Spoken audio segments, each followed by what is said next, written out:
Welcome to the Level Up Artist Podcast. We're your hosts, Adriana Amay and Jackie Sanders. We are two art professionals sharing for the advice and business lessons we have learned along our creative journeys. we talk to artists, leaders, and art professionals to demystify the creative process and discover new ways to succeed as a career-minded artist. If you find value in these conversations, please go ahead and subscribe. This will help other creatives like you find our podcast, and you'll be notified when we drop new episodes every Tuesday. On today's episode, we are so excited to have painter and muralist Sarahlaine Calva on the podcast. So welcome. Thank you. Happy to be here.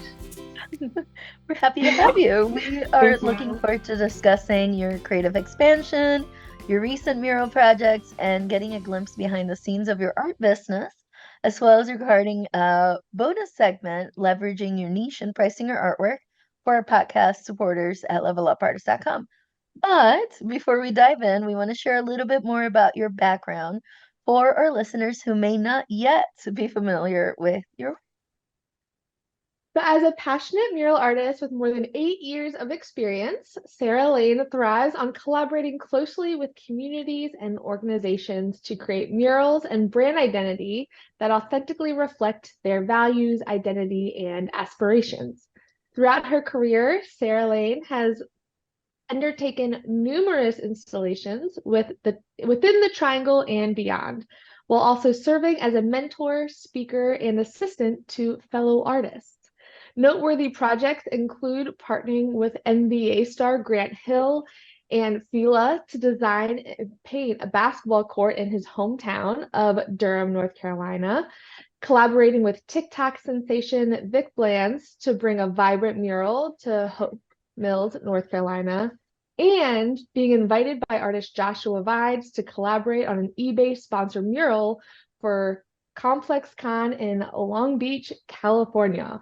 All projects that I am very excited to hear more about.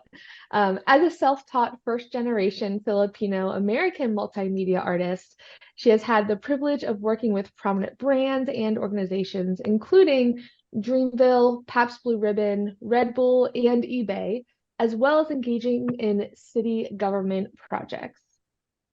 Woo! And that's, of course, the formal introduction for our listeners. But Sarahlaine, how would you describe your work to someone who has never seen it before? Keeping in mind a lot of our listeners have their hands dirty while they work in the studio, or maybe they're in the car while they're listening. First off, thank you for that lovely introduction. If I could describe my work, I would say it's a mix of figurative and abstract. It's very heavy on the line work, specifically black lines, and it's a very comic book-esque style.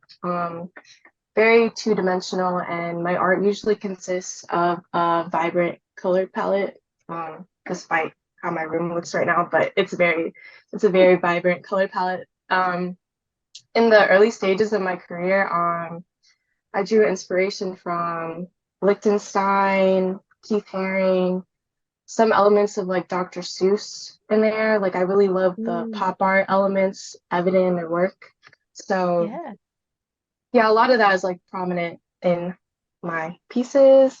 And I've been told my art's pretty youthful and whimsy and cartoon-like. I've just been experimenting and trying to steer towards a more avant-garde style. And it's never one set theme throughout my artwork. I'm constantly exploring a diverse array of themes and slowly evolving as I go on, basically. And majority of my work ranges from big, expansive spaces like murals to intimate personal pieces, and as well as client work from brands, city government projects, like you mentioned. And yeah, I really like using acrylic, spray paint.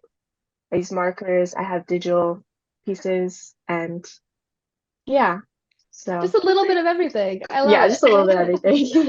Yeah, and I Yeah. feel like your work, especially that like vibrant colors, like that's I think a huge part of what makes it so identifiable and consistent is like your line work, the bold colors. And to your point, I one thing I really admire about your work is that it does range from all different subject matters, which I feel like is probably great having that versatility, especially when approaching different opportunities, because rather Right. than saying this is the only subject matter that my art depicts or is about, it's like your style is what's notable and it can be like adapted to different organizations, different like scales, which is so cool, which really makes me think about like from a public art project standpoint, is there one or two specific projects that you are most proud of, and why did those opportunities really stick out for you? Um, if I could think of a mural opportunity that I'm most proud of, I would say I had a project I worked with Nightdale, and it was their Mhm. first official mural. And Ooh. it's probably one of my biggest murals up to date. And I just really liked that mural because, like, I just really, it was just a really fun experience. I've never had clients that were very understanding, especially to their prestige. Like, it was a government project, so I immediately assumed the worst. I was like, oh, they're going to be very, like, they're going to be very strict and stuff like Right, there's that. gonna be a lot of red tape. They're A gonna be lot of pressure. complicated. Yeah. Yeah. But we conducted meetings at City Hall, and it was very Nice. official, but it was just very laid back, and they were very understanding, especially the mayor was Jessica Day, and she was really sweet. And it was really nice working with the city of Nightdale. They were very accommodating, and it was in conjunction with United Arts Council. Nice. And a coordinator there was Kelly Schrader, and I'm very thankful for Kelly. She really made Mm. it seamless, and I feel like that's somebody that you should interview sometime soon. They have a very huge impact on the community, and like Kelly made it as seamless as possible, and it was just one of those things where I was really proud of the design. It was one that was like well thought out, and of course everybody liked it as well. So yeah. Nice. We love those. And I Yeah, especially love it when we get to work with seasoned public art specialists. Because honestly, they definitely know. They also help with if there's right, stakeholders that are like, can you do X, Y, or Z? They also help kind of, what's the word I'm looking for? It's not mediate. They also help kind of like manage the relationship a little bit to say like that's a great idea but not on this project, right, and kind of like exactly. help keep everybody on track. So no, I big love to our public art administrators in our area. You guys are Right, awesome. exactly. Now question I have for you, Sarah Lane, is when did you first feel like you could call yourself quote unquote a proper artist? I know a lot of us kind of like maybe started when we're young, and then it's like a hobby for the longest time, forever and then some, hobby slash obsession. But it doesn't necessarily qualify us or ourselves self-qualify as artists. There's usually like something that happens. Did you have a moment in which you're like, oh, I'm an actual like capital A artist? Right. So I've always been making art ever since I was a kid. But if I had a specific moment, I felt like a legit artist was probably back in 2020 when I was Mm. invited to paint for a mural festival. And I was alongside a bunch of other like established artists. And I was just kind of like, oh my God, I'm working alongside all these famous artists. Like we had Detour, Thomas Evans, and I always followed him online, but that's where I officially met him. And he's very insightful and he's such a great artist. He gave me a lot of advice when I met him, and we were glad to finally meet each other. There's Greg Mike, there's Jex, there was Marka, who's like a creative director of Mm. Converse. There was Wow. yeah, there was also there was Garden of Journey, Georgie Nakima, who I didn't know personally at the time, but that then I ended up working with her later on for other projects, and I might be assisting her with another project this summer. Yeah, it was just Oh, a lot of. I remember like being on that lift, like maybe 100 feet up in the air, and I was just finding solace in that cage, and I was like, oh my God, like this is, I have something here. Like it's just very inspirational. It was just very like yeah, I was just kind of proud of myself. So I was kind of like, I wonder what happens from here. So Yeah, that's so cool. I mean, especially having such a pivotal and like defining opportunity like that, where it's kind of planting that seed of like, oh wait, I can like quote unquote legit do this. Like, okay, right, this is that pivot point of we are taking this serious as a business. right. Yeah, And it which was I like, oh, sorry. go ahead. And it was crazy because it's not even like, it's not even because like, oh, I'm legit because they're legit. It was just inspirational to be alongside like artists like that. And then there was an artist next to me who had her own mural, and she was like pregnant and she was still going at it. And I was like, that's so Yes. badass. Like it was just so inspirational, just having a whole like tight-knit community of muralists doing the same thing I was doing. And it was just very comforting in a way. Yeah, So, absolutely. And I think especially on like collaborative projects like that or any type of thing where whether you're working on a team to put a project together or yeah, multiple murals in one area, in addition to just like the inspiration of working alongside them, I'm sure especially as a um artist, there's so many things that you pick up on from other artists that maybe have more experience that they might not even think to tell you of, oh, these are the types of buckets that they use. These are the types of brushes. Oh, you hold this way when you're going onto the yeah, lift of like, how do I get all of this paint and brushes into the lift without looking right. I like learned so Learn a much. lot. yeah, it's just like you're Yeah. just from the experience itself, but also just being around those people, I'm sure it was just The energy just like absorbing. rubs off on you. Yeah. Yeah, It Yeah. I was think really that's what's so nice. helpful with being in collaborative projects like that. Right. It's amazing. Yeah, Now, from I a want us to have more like mural festivals like that. It was really cool.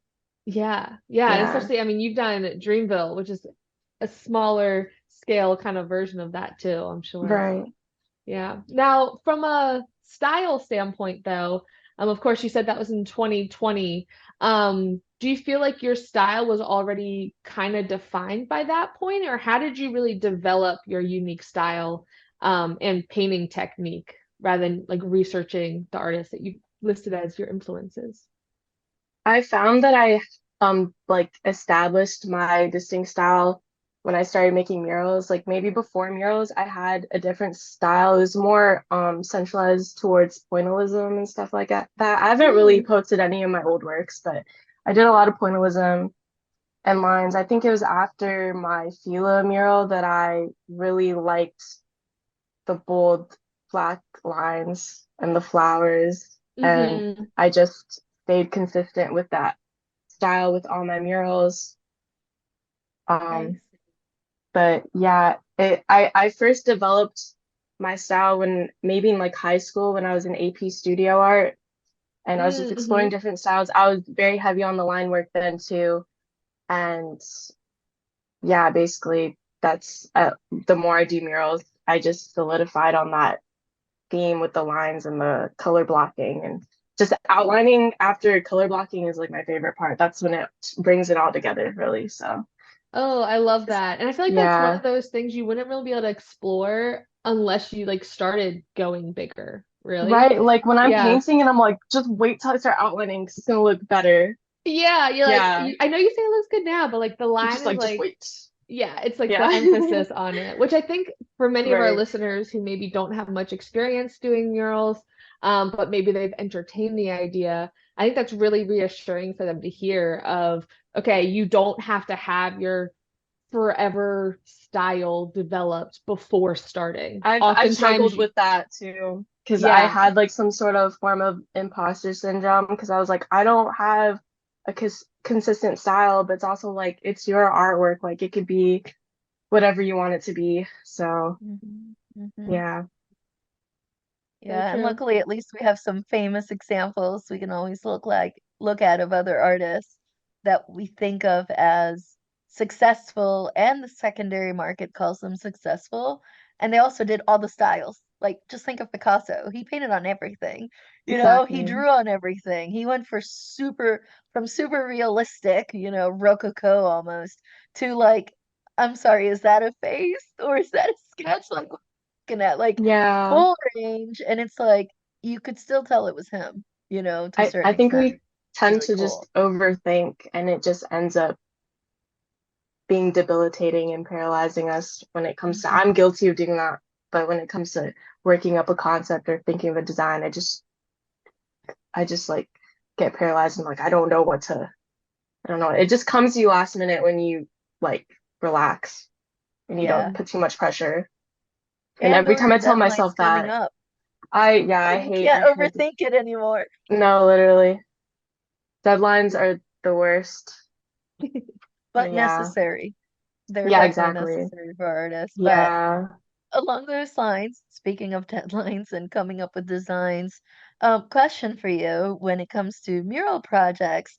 I'm always curious. I always like to ask muralists, do you actually start with physical or digital sketches? And then I have some follow-up questions to that, but I'll ask you first. In terms of starting, let's say you already have the client, right? And they want you to come up with a design. Do you start physical? Analog or digital? Every time I start digital, I end up just going to physical because I Nice. don't know what it is. Every time I just go on my iPad and I'm like, this is more efficient. Like when I'm somewhere, because all the tools you need are like right there on your iPad. You're like, this is more efficient. I'll just sketch up something real quick.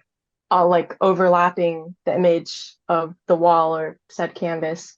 And it just ends up being easier when I doodle on my sketchbook for some reason. Mm. I can't really explain why, but I guess I don't know. It's easier for me when I have pen and paper and I'm just writing. It seems to be more innate when I'm using pen and paper. It comes to me naturally. So Nice. yeah, Nice. So a historically. mixture of So the two, yeah, mixture of the analog two. to And then once digital. I solidify my idea on analog, then I it's easier to transfer on digital. So Mm. Love it. yeah. I love that so Yeah. much. And I love too, like I've had to do this at client meetings where they're like, can you make that green a little more lemony? You're just I'm like, like, ah, here we go. And you okay. just like literally open the color wheel and change it right there versus That's what sketchbook, makes you're it more like, hold on, efficient. let me use the Yeah, color. Yeah, I exactly. definitely. It really just depends on the project, really. But yeah. Yeah, I love that so much. Now, do you delegate any of the work, whether it's like prepping the surface? Do you work with painting assistants? Give us the details. You're right. As much as I wish I could delegate the planning part, that part's on me.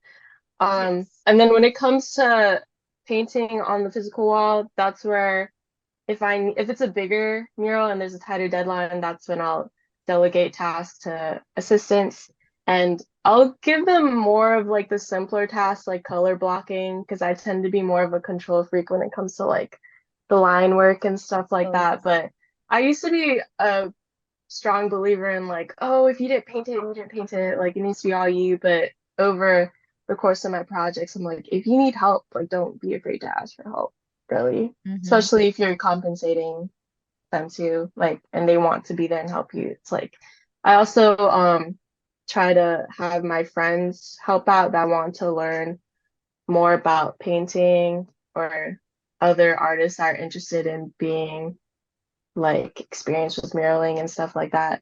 I try to Hmm. Oh, that's have them. perfect. And a great Yeah. way to strengthen your community too, and strengthen your network. Yeah, I love that. Yeah, I also was like, paint the whole thing. And it's like, no, things like Yeah. priming, if all you're doing is priming, that is so delegatable. It's not even funny. Or you're just Right, clear exactly. coding or doing the fills, as they call it. Like you can have someone come out with you and do it a lot faster. Like Jackie helped me on my first big mural, her and two Hmm. other artists. And we took turns, like who was going up on the lift, who was at the bottom. Can you hand me this? Oh, we need to clean up that. Like it just made it also makes it really nice to have someone to talk to. I mean, I'm Yeah, here for exactly. the Yeah. headphones too. Like I do want to paint in peace when I'm up there, but also like I don't know, it makes it so helpful and then we get to share with each other like, "Oh, did you know you could tape the bucket to yourself?" Yeah, it's a teaching moment. It's really like you guys just like exchange ideas too. Like even Hmm. though I'm supposed to be the experienced one, the less experienced one's like, "Oh, you can do this." And I'm like, "Oh my gosh, you're I so didn't think right." about that. Yeah, you're like that makes total Right. sense. Right, exactly. Yeah, and as you were saying with that mural festival that you did where you were around other artists, then like that's also your way of like sharing forward like tips and tricks that you've learned from other artists or showing like Exactly. this is what it feels like to paint on a 30-foot wall and they're Right. just like super excited to be there and learn secondhand from you, which is definitely a great way of sharing it forward. But I am curious, in addition to obviously the artist side of making murals and growing a community by bringing them to life, there are the logistics of the creative process from a collaboration with the client standpoint. So, for murals that you've had experience with, how much of the client's input typically affect your final design? And do you have any kind of like key stories on a time that went really well or was kind of a forced experience? It depends on the clients. I Hmm. have some clients that are cool and they're like, "Oh, you have free creative control." And Those are the sometimes I best. love We that. love them. Yeah, it's a blessing and it is a curse because if it's like if they don't give me any key aspects, I Mm. kind of like get overwhelmed. Or like I'll make a design and they're like, "Actually, we don't want that." And I'm like, "I gave you an opportunity to tell me what you wanted." And Yep. but it's fine. It comes with it low key comes with the job. Like I always expect it. And every time they say I have full creative control, I'm kind of like, this sounds too good to be true because I know you're gonna tell me you wanted this and that. Right. You're gonna And provide a super niche criticism of something that you want in it. And exactly. you're like, I'm asking for that up front. And I know you're gonna tell me a month Exactly. from now, but I was like, fine. it'll make it easier on both ends. But yeah, it depends. I'll have clients that say I have full creative control, and then I do it, and then they'll be like, "Oh, we actually want this color palette instead." I'm like, "Okay, that's fine." Um, I've never really had. I had one where they wanted me to make it something completely different, like something I didn't believe in, and I just had to reject it because I just like I Mm. couldn't.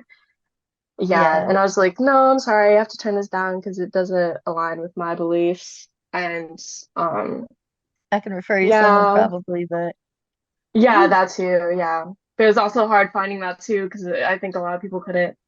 And uh That's and fair. yeah, Yeah. I just kind of roll with the punches really when it happens and I kind of align with the client as best as I could with also not compromising what I want to paint if it ends up Hmm. being too much and it ends up being a totally different piece than that I envisioned and something I'm not willing to paint, then I'll be like, okay, respectfully, I'd rather just turn this down and recommend other artists that might be willing to do that. Mhm.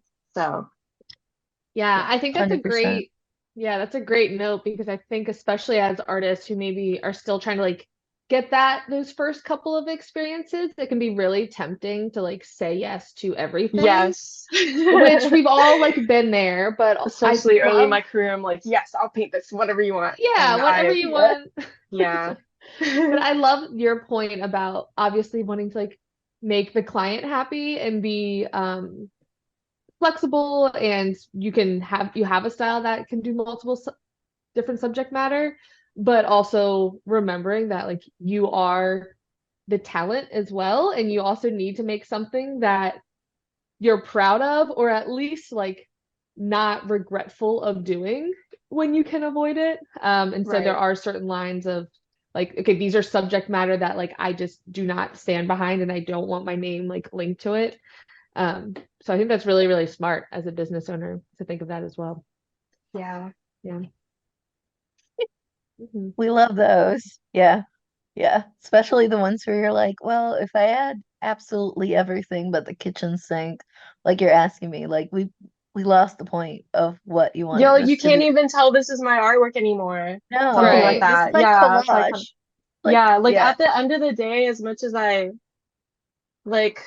do deal with a lot of client work, but at the end of the day, like we're artists. Like if it's something I don't like, I should be able to be like, well, if I didn't sign a contract, but if it's something exactly. I don't like or like concept wise, I have to like, yeah, be like, no, I don't really want to paint that. Yeah, Um, sorry. yeah. But I'll give you this other thing instead, you Yeah, know? exactly. Like a I'll distraction definitely try tactic. to work with them first, and if they're just not, then yeah. So It's worth trying for sure. yeah, Now, I mean, murals, anybody that's handled murals, you know this. There's like so many deadlines. The yeah. timelines can be a little convoluted, and if you're doing more than one mural at once, or they overlap in any way, shape, or I don't form, know it can how be other a muralists mess. do it. They're like superheroes. They'll have like five at once, and I'm like, I'm trying to get Mhm. at that level. That's Yeah, amazing. Yeah, yeah. Yeah, when I see a muralist doing like five in a month, I'm like, how? How? Um, exactly. I mean, I guess it's also different too, because like cities and some companies have very drawn out timelines, and then you'll have private clients that are like, just come next Sunday and do your thing. And that's it. Like that is the extent of it. So Right. obviously we have the full range. But how do you stay organized when you have multiple projects? Not just murals, but say murals and then like painting stuff and I don't know if you're gonna like mentor somebody and like that's all running into each other. How do you stay organized? I'm gonna Attempt say to stay organized. organized. Um, I would say I'm still working on mastering that.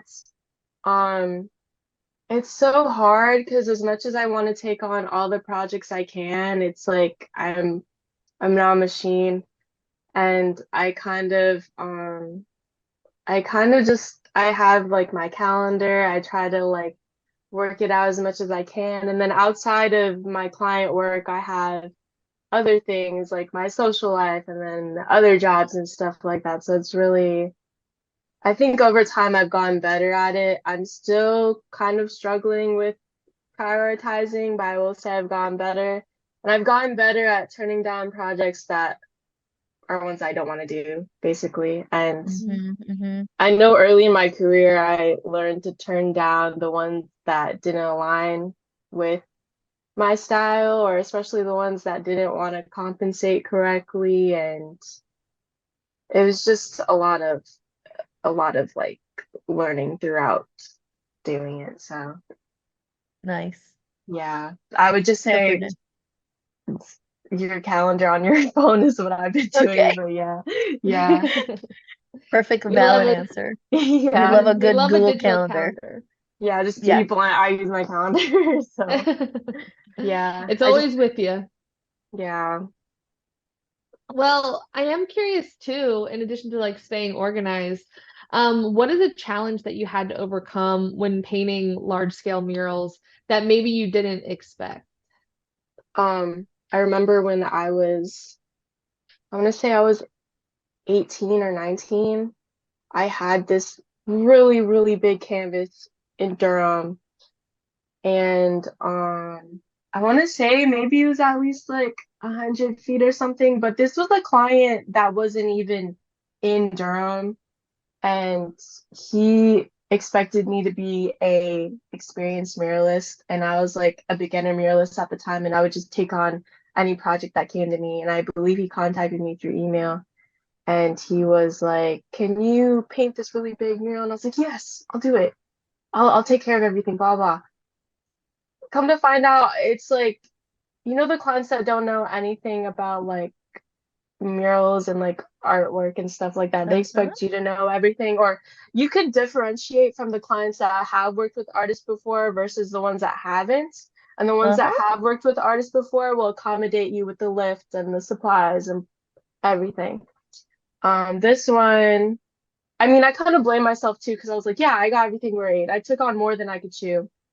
And I was 18, I was 19. I was like at my prime. I had the most energy ever. And I was like, yeah, I have a ladder. My dad has a really tall ladder. I can figure it out myself. And this whole time, it's just me carrying the ladder and then dragging it to one side and then dragging it to the other side. And it was like the most work I put into a mural. And I look back and I was like, I don't think I could ever put that much energy into a mural again. And I mean, I probably can if I had the right like resources and tools, but I was really Compensation. like doing, yeah, that too. I didn't know how to compensate correctly, and accidentally lowballed because I didn't know what I was doing. And he immediately was like, yes, I'll do it for that. And I was like, okay, maybe I said the wrong price because he immediately You were too anxious and excited I was about a saying yes. baby too. And luckily my dad's super supportive. Like he was helping me out there too, dragging the really tall ladder. I was lucky to have such a tall ladder. And it was for an apartment complex. And I look Wow. back and I was like, I did not have to do all that, but it was a teaching moment. I know not to do that again, so I don't regret it. Like I've learned from it. I also didn't know any scaling techniques, so it took longer than it should have. I just freehanded it too. And when I look back, Oh, I'm thinking I could have done maybe a doodle A grid, doodle maybe a grid. projector, but I freehanded it, so it took a lot longer. And then there were bushes in front of the wall, so I couldn't like prop up the ladder correctly. I had to do it at a really risky angle. I didn't have artist insurance. It was just no. very risky. So I won't say who it is, so I think it's safe to say, but it was a fun, it was a fun mural. I ended up finishing it. Like he luckily let me take my time, and he's pretty accommodating. I think I said he was like in New York or something, but um, yeah, it was interesting. It was a teaching moment for sure, a learning moment. But yeah. Yeah. Yeah, we definitely live and learn. And, like that saying goes, kind of like cheesy, but it's true. You don't know what you don't know. hmm And I think that's why it's like so good that, earlier in this episode we're talking so much about talking to more seasoned artists because that a lot of times they'll be like, there's no way that you have to have a lift for that. Or they'll say, I wouldn't do it for less than X, even if I was Right, starting out. exactly. And then you're just like, no, but I'm sure I could do this in like 3 days, and they'll be like 2 weeks for that size and that amount of Right. detail. So definitely, definitely, definitely when it comes to murals, I feel like it's like if you're painting in your house on a piece of paper and that's it, great. YouTube and, Pinterest will it's fine. But murals where you're contractually obligated to do this giant thing, yeah, you need to know other people too. hmm It's not a Right. solo thing. Right. And I'm thankful to have Otherwise, like those learned teaching it moments. early in my career than Yeah, later. it So, was good. yeah. Well, for sure. Well, next up, we're going to be talking to you, Sarah Lane, about how you define success, something we like to ask all our guests. But first, we're going to put in a quick word from our sponsors. This episode is brought to you by our Level Up Artist courses. We understand that life as a modern artist can be both exciting and overwhelming. Plus, there's a lot of information out there. So, what do visual artists actually need? We've spent countless hours of trial and error, weeding through tons of information to find the gold, so you don't have to waste your time going down those endless rabbit holes. In addition to weekly calls, we have created video course modules to cover everything from artist documents to exhibition prep, social media to technology, sales strategies, artist mindset, PDF resources, templates, and so much more. Ready to get started? Head on over to levelupartists.com to learn more, get immediate access, and level up your career today. Welcome back, everybody. All right, so Sarah Lane, one of the questions we love to ask everyone is, how do you define success as an artist? How I would define success. I used to think it would be how renowned you were, or like how many people knew you, and like how reputable you were. I guess some of it would be how reputable you are, but I would say the main success in being an artist is being able to like find wealth in the connections and people you know. If you know you could reach out to certain artists for advice, and I would say that's pretty, I would say that's pretty successful in my part. Like you could reach out to like a pretty established artist to ask for advice, and you always have people out there to help you. I would consider that being a successful artist, and you're able to make your own art, and you're able to, if you're proud of your work, basically, too, I would say that would make you a successful artist as well. So, a lot of people could be successful artists. I love that. I love that. Yeah. Especially the reaching out to artist standpoint. It's kind of like having a community. Yeah, I don't want to No, find validation in let's say you don't think you're a successful artist till you have a set amount of followers. I don't think you should find validation in that. You should find success, and if you're able to stand back and be proud of your work and say, like, that's mine. I made that. You're successful, basically. yeah. Oh, I love that. Now, what is one piece of advice that you wish you had heard before you got started on your creative journey? Ooh, if so just take it easy. Like I found ideas come to you when you aren't stressed. I think I said that earlier, but it really comes to you easily when you're not stressed. Deadlines will be like deadlines suck, but yeah, we need them. I often find myself getting super stressed when that deadline comes sometimes, but when I tell myself to relax and just go with the flow and like just get pen to paper, even though you don't know what you're gonna make, it will come to you. And another thing is to not wait till you're ready for something, because Mm. I used to have this really bad habit of waiting till I was ready for something, and then that day just never came. So I would just say to go ahead and do it. And before you know it, you're already in the flow state of doing what you thought you couldn't do. And Mhm. yeah, it's just take it on. I've heard from other artists they would take on projects that they thought they couldn't do, and they just end up doing it successfully with flying colors. So I would just if they could do that with higher stake things, you could do that with lower stake things. And another thing is to make sure to take on projects that you're actually passionate about.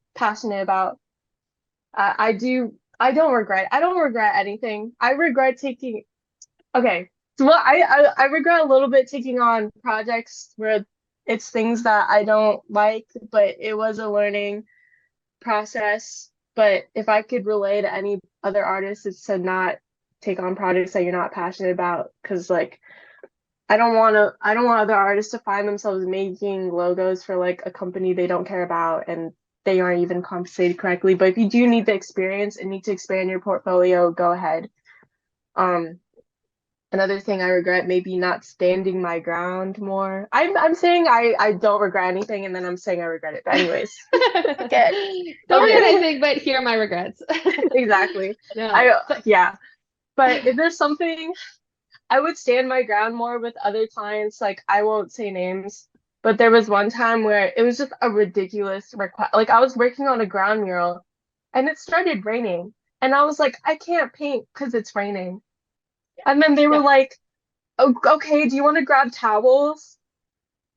But I was like, it's literally raining as we're speaking, as you're standing right here. And I'm telling they're you like, it's well, raining. don't you have an umbrella? Like, just I'm get like, out oh my there. gosh. And I just kind of like, it's just like you would think you wouldn't have to explain some things, but you do for some reason. People baffle me all the time. But yeah, Yeah. I I would say as a piece of advice to stand your ground more. It doesn't matter. Like I feel like most other artists don't stand their ground because they're like, I'm not established enough artist to say that I need this and that. I think it's very important to be communicative and communicate when there are issues. Early in my career, I wouldn't communicate when there are issues because I was like, oh my God, if this is if this is messing up my progress, it's my fault. Like, no, I have to let them know if this is being in my way. And yeah, that's some advice I would tell other No, artists to no, not be scared to ask there's Mhm. for actually a help. through line too in a lot of what you said. Yeah, Feel a lot. I think a common thread in what you said is self-confidence. And basically saying like, if I don't believe in it, I'm not gonna paint it. exactly. And if I'm not passionate about it, I'm not gonna paint it. I'm not gonna take it on. And if it's so big and so daunting that I can't even wrap my head around it, either ask for help, which is fine. This is something we're saying a lot on this episode, like, do ask for help if you need it. But if you're just like, I just can't even, then don't. Like, that's okay too. Like, be confident in yourself that you can figure it out and you can figure most things out and you can get the right resources, but at the same time, like believe in yourself enough and know yourself enough to be like, that's not it, and I'm moving on and I'm passing this one to someone Right. else because you might not be passionate about it, but maybe one of your friends that also paints is like, oh my God, I love that company and I want to paint their logo, and you're like, Exactly. you can have it, but Right, remember me, exactly. you don't want that I may want, and let's work together. I love that so much. Oh my goodness. Now, Sarahlaine, if someone randomly hands you $100, what would you splurge on or invest in? Has to be something that brings you joy and relates to your art or business. Um, you know those cry cut machines? I've never had one and I've always wanted to get one. So I would probably invest in that, or I think there's another one called a Cameo. It's basically like Mm-hmm. I don't know the Or formal vinyl term for cutters. them. Vinyl cutters, there you go. I feel Yeah. like that'd be cool for smaller scale pieces. I've always wanted one. If not that, I would get those airbrush machines and just explore a different medium with like the airbrush. Those are cool. So I've Ooh. always wanted to try those. And Yes. if not that, I'd probably buy spray paint. So yeah. I love it. Love it. Yeah. Love it. Awesome. Well, Sarahlaine, thank you so much for being on the podcast today. Yeah, thank you for having me. I had a lot of fun. Yes, this is Yeah. definitely amazing. Real quick though, what exciting projects do you have coming about that our listeners should know about and support you on? Okay. I'm working on one of the, I don't know if y'all heard about the Streetery project with downtown Yes. Raleigh. Yes. I'm working on my own in front of this restaurant called Virgil's. So Yes. I'll be Ooh, working on that. And in the summer, I believe in July, I'll be teaching at Art Space. yes. I'll be teaching kids how to paint their own mural, and then I'll be teaching high schoolers how to make their own zines. So excited So for that. exciting. Man, so you'll be Yeah. right in our neighborhood. We'll be have Oh to grab yeah, I'll be coffee able one to visit day. y'all. Yes. I'll Yes, stop we'll have to by. grab dinner or coffee one day. That'll be Yeah, that'd be awesome. so fun. Yes. Ah, let's make it happen. Well, thank you Yes. so much for being on the podcast, though. We really appreciate it. Yes, you How too. can our listeners stay in contact with you after they listen to today's episode? My Instagram is Sarah's Face, Sarah with a H, SARAHSFACE, Sarah's Face. That's my Instagram. And that's the same for my TikTok as well. I'm not very active on TikTok, but I have some mural videos on there. And then my website is sarahspace.com, www.sarahspace.com. And if you're on Facebook, I believe it's Sarahlaine Calva Art, I believe is the tag for that one. But yes, that's my socials. So yep. Excellent. And for our listeners, we'll definitely make sure we link those in the show notes. Now, Sarahlaine, would you mind staying with us a few extra minutes? We want to talk to you about leveraging your niche and pricing artwork for a bonus segment for our podcast Of course. supporters. Yes. Perfect. In the meantime, listeners, if you want to stay connected with us in between episodes, share your feedback, or have a question you would like for us to answer on the podcast, you can reach us through social media. I'm at May Art across all platforms. And I'm at J Sanders Studio on all platforms. And if you want to follow the podcast, we're at Level Up Artists on Instagram. You can also visit levelupartist.com to hear the rest of this conversation and become a podcast supporter. And this will also give you access to amazing off-the-record conversations like the one we're about to have, the artist community platform, and it helps to keep the podcast going. Thank you so much for listening. We'll talk to you next week.